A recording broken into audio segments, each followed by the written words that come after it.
Harvest time.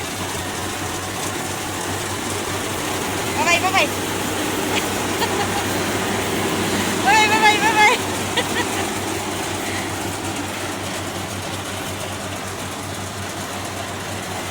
And harvest time.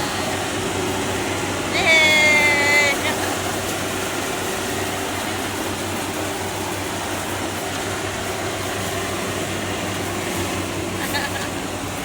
Kaway-kaway! Yan. Kani na.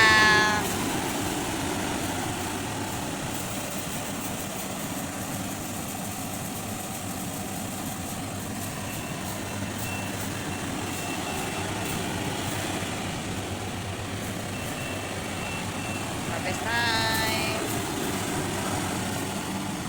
Next is magbulad na po. Dumay. Then magpagaling para naanay konsumo.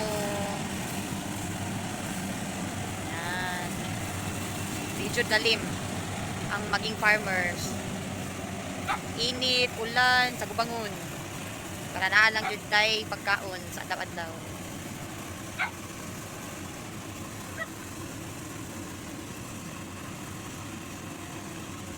So duha na sila nga nagtabang para dali ra mahuman ang anihunon.